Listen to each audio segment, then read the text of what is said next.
come on. Oh, God. Oh, they won't mind. I'm gonna pick a different parking spot.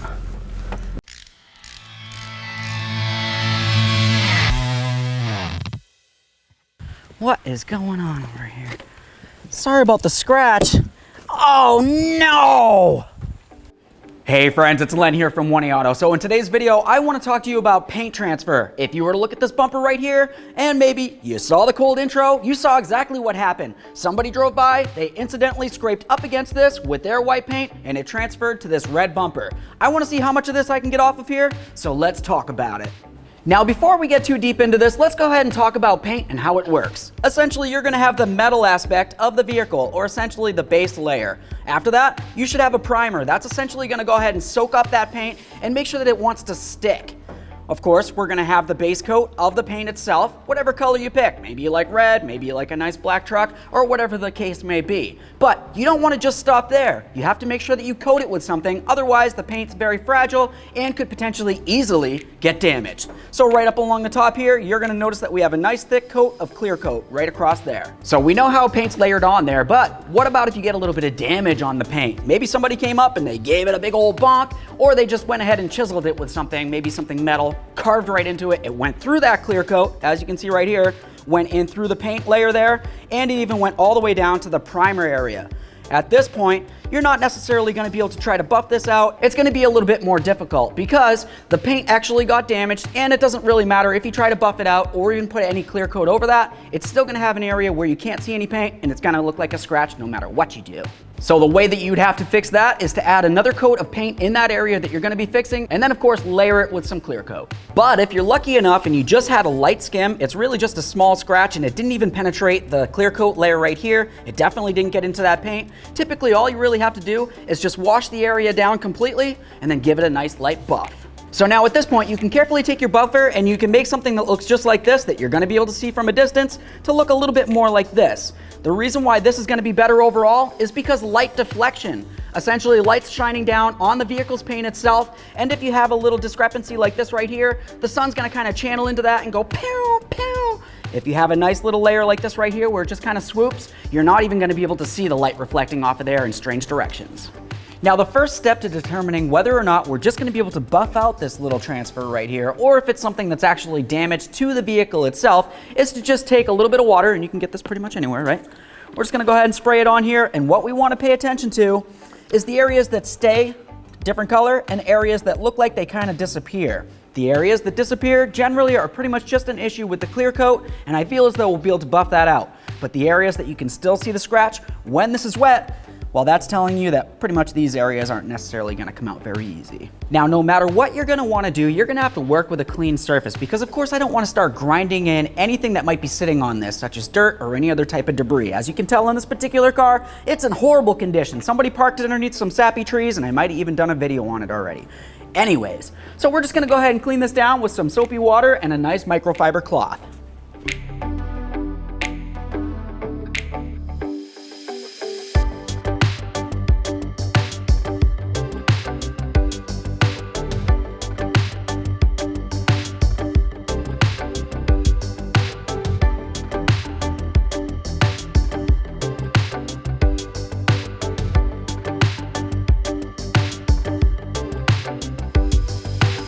Ugh. Okay. Now obviously it would probably be better to just go ahead and clean down this whole car, but for this particular video, we're just gonna concentrate on this one area. Make sure we get off any of that soap that might be hanging out in the area here. Let's go ahead and rinse this right down. And then we'll let it air dry. After this is nice and dry, the next thing we wanna think about is the temperature of the area we're gonna be working with. Go ahead and take a quick measurement. If you've got one of these tools, take a measurement, just see approximately where it's at. Other than that, you could just go ahead and carefully touch on it and just essentially make sure it's not super hot. Why does it even matter what the temperature of this is? Well, because we're gonna be using some compound, and once it dries out, it's not gonna do the buffing process properly. You're gonna have issues that way. So if it's nice and cool, like this one is here, approximately 70, low 70s, that's gonna be perfect because the compound will stay nice and liquidy and soft. It's time to start talking about how to buff out this little scuff right here. There's gonna be several ways you can do it. You can get yourself one of these little hand pads right here. It's nice and soft. Make sure it doesn't have any dirt or debris on it. And then of course you just take a little bit of that rubbing compound, go ahead and dab it on there. Then we're gonna gently try to work that paint transfer away. Now that might take a little while. If you want it to be a little bit more efficient, you can go ahead and take one of your little drills that I'm sure you've probably got in your shed or your garage or even in your basement, and just get one of these little pads. You can get them pretty much anywhere. Once again, take that compound on there and then a light buff. Hopefully we can get this off. Something like this is a little bit more what people might be trying to use. The only thing about this though, is it has a little bit of weight to it, a little bit of girth. It might weigh a lot if you're trying to repair a scratch or a scuff that's up along the hood, because you're gonna have the entire weight pressing down. I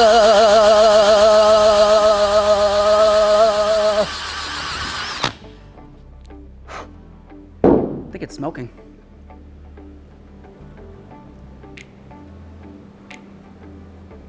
Oops. When we're doing something like this, we want to try to be as gentle as possible so we don't necessarily damage the clear coat. We just kind of want to smoothen it out a little bit. The reason why I'm going to go with this over doing something like this is essentially because you don't have all day to sit here and watch me go ahead and do this. This is going to be a little bit faster, but speaking of speed, you want to make sure that you're not necessarily going super fast. If I go ahead and crank this thing all the way up to, let's say 11, turn it on, holy moly, how do you turn it off? So we're gonna have to turn this down a little bit before we can start working with it. Like I said, using this pad, there's no way I can make this thing go just as fast as that. Before I go ahead and turn this on, I'm just gonna turn down the settings to as slow as possible. That way there, once I put my compound on here and I go ahead and turn it on while it's up against the body here, it's not necessarily gonna go shooting out all over the place.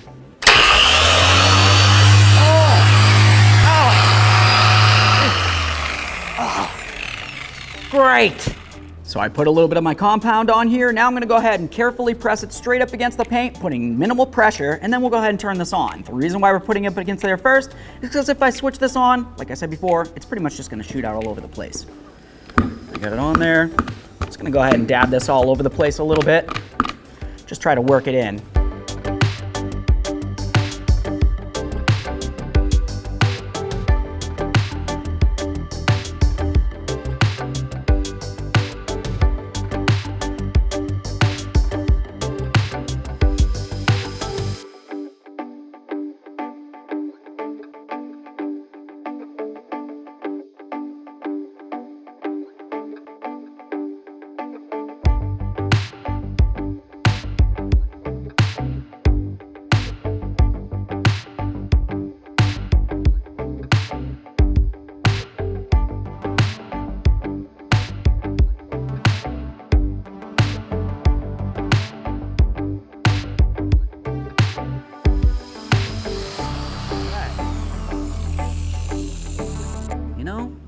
That doesn't look too bad in the areas that I could actually take off where it was only a clear coat issue.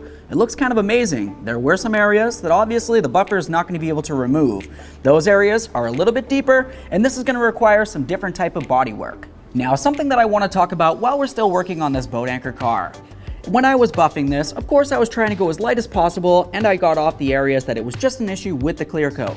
Let's say that you went ahead and you were looking at it and you can tell that the scuff that was on it was an issue with the clear coat. You went ahead and you gave it a nice light buff. It seemed like it disappeared, but you were looking along and you're like, oh, there's a couple light scratches. I think I'm gonna try to buff this up a little bit more. You threw on a little bit more of that compound, and what happened when you were going? You started going a little bit harder and harder over time as you started to get fatigued. Now at that point, you might have potentially went through the clear coat. I have a little chip of clear coat right here, and as you can tell, this is pretty thin. It's super thin actually, and this is actually the thickest coat of your car's paint job. So let's say that you did your first pass, and then after you were done, you went ahead and you looked at your pad and it still looked like it was nice and clean. It just had a little bit of that rubbing compound on there. You went ahead and you squeezed on a little bit more, you did your last buff like what I was saying before, and you turned it over, and now you can see a little bit of that red. Now in our case, you could tell that our paint was actually damaged. It went right through the clear coat into where the paint is, and that's why our buffing pad has a little bit of that red on it. But let's say in a different scenario where you only had a couple light scratches that you were trying to buff out of there, and those light scratches were only into the clear coat. You go ahead and you do a little extra buffing, you're getting a little bit tired, and then overall you're pressing a little bit too hard. In that case, you might have potentially went through that super thin clear coat that's supposed to be protecting the paint. You started getting into the paint a little bit with the buffing pad, and now you've got paint transfer to the buffing pad itself. At that point, you know you completely damaged the clear coat in this area, and you're gonna need to reapply. Now, once I finish buffing that up, I'm just gonna continue on with a little bit of this wax, and I wanna just make sure I completely seal up this area that I just finished working on. Okay, at this point, this one's about as good as it's gonna get. But I've got another vehicle that I happen to notice there was a little bit more paint transfer on, so I wanna go ahead and try that one as well. So now this is my truck, and I love my truck, but one thing that I don't love about my truck is when I went ahead and bought it, it did have a minor defect right down along this area right here, which is probably why I worked myself a great deal. Obviously, taking this thing through the car wash probably would have been a great idea, but I don't have that kind of money or that kind of time. I'm in the middle of a video. So I'm just gonna go ahead and clean this down like we did on the other car, a little bit of soapy water. We'll get it nice and soaking wet, get off any of this dirt or debris that we can see in the area so we can get started. Okay, so I've got this washed down, dried down, and I'm looking at it and I think it looks horrible. But let's give it the water test and just see what might happen.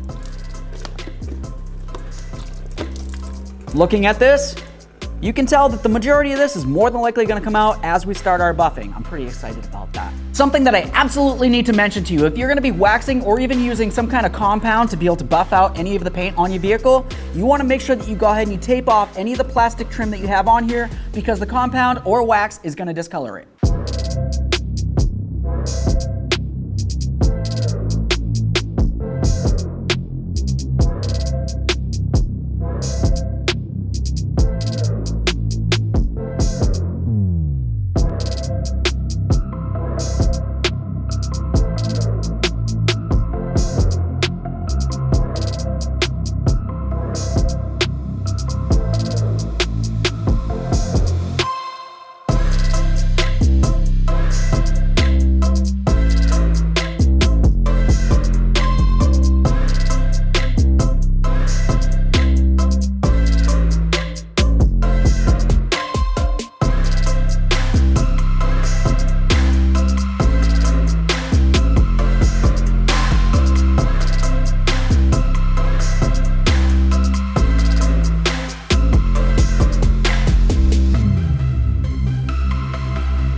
All right, so at this point, if you're looking at it close enough, you can still tell that there are some scratches on this paint. Is that a boo?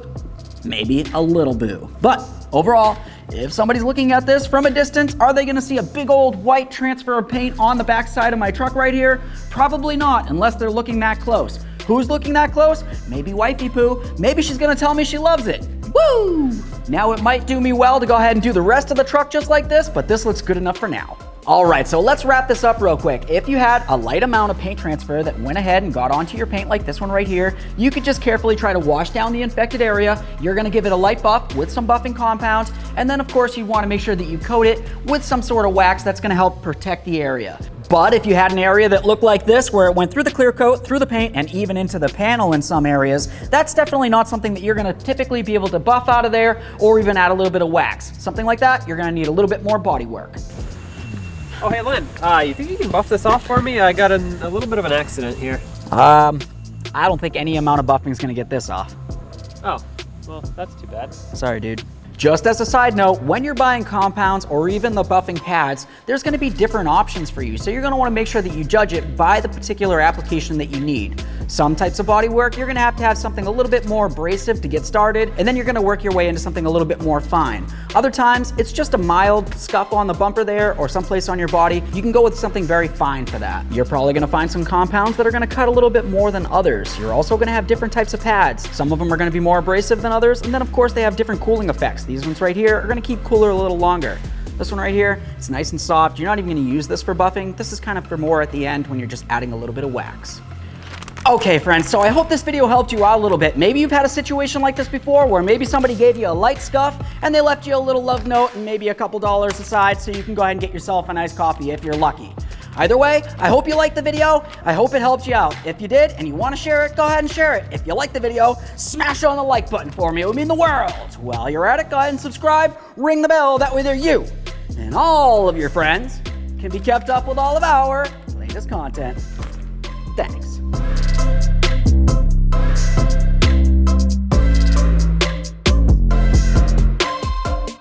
Hey friends, it's Len here from 1A.